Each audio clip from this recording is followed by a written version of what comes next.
दोस्तों आज हम डिस्कस करेंगे एंजियोग्राफी के बारे में।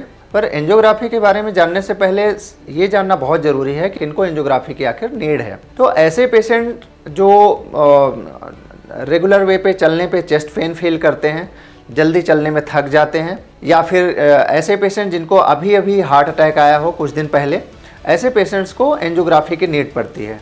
बेसिकली एंजियोग्राफी एक डायग्नोस्टिक प्रोसीजर है जिसमें हम हार्ट के को सप्लाई करने वाली जो आर्टरीज हैं, जिनको हम कोरोनरी आर्टरीज बोलते हैं, उनमें होने वाले ब्लॉकेज को देखते हैं। और बेसिकली देखने का पर्पज़ ये है कि वो ब्लॉकेजेस को देख के उसका इलाज किया जाए। तो एंजियोग्राफी बेसिकली दो तरह से की जा सकती है। एक एंजियोग्राफी होती है सीटी कोरोनरी एंजियोग्राफी और दूसरा होता है कन्वेंशनल एंजियोग्राफी, जो कि एक कार्डियोलॉजिस्ट प्रोसीड करता है। सीटी कोरोनरी एंजियोग्राफी में सिंपल डाई हाथ की वेसल से इंट्रोड्यूस की जाती है और वो डाई हार्ट में जाके ब्लॉकेज को शो करती है।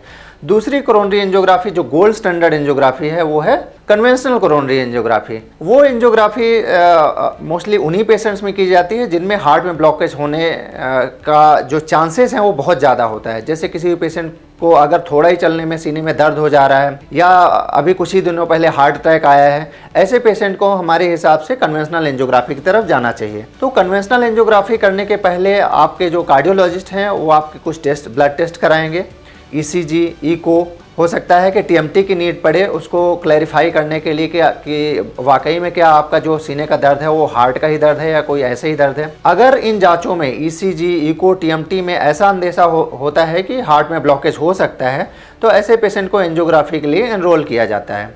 एंजियोग्राफी के लिए सबसे पहले पेशेंट्स को एडमिट करते हैं, उनके पार्ट को प्रिपेयर करते हैं। बेसिकली हैंड्स या लेग के माध्यम से एंजियोग्राफी की जाती है। तो हाथ का हिस्सा और पैर का जो हिस्सा जहाँ से एंजियोग्राफी करना है उसको क्लीन किया जाता है, उसको प्रिपेयर किया जाता है।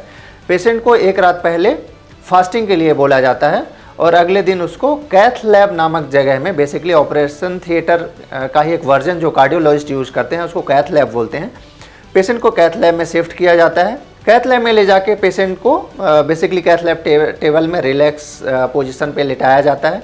मोस्टली आजकल कार्डियोलॉजिस्ट हाथ से ही एंजियोग्राफी करते हैं क्योंकि ये रिलेटिवली लेस इन्वेसिव है, पेशेंट को कंफर्ट ज़्यादा होता है, ईजिली उसको सेम डे डिस्चार्ज किया जा सकता है। तो एंजियोग्राफी के पहले जो नर्सिंग स्टाफ है वो एक सुन का इंजेक्शन आपके हाथ में, या अगर पैर से करना है तो पैर में सुन का इंजेक्शन लगाते हैं और इसके बाद फिर एक सीथ डाली जाती है और उसी सीथ के माध्यम से एक कैथेटर आपके हार्ट में जाता है और हार्ट में एक डाई के माध्यम से ब्लॉकेज को देख लिया जाता है। बेसिकली इसी प्रोसीजर को ही हम कोरोनरी एंजियोग्राफी कहते हैं। ये ब्लॉकेज अगर 70% से ज़्यादा है तो वो सिग्निफिकेंट ब्लॉकेज होता है और ऐसे केसेस में जनरली एंजियोप्लास्टी की नीड पड़ती है।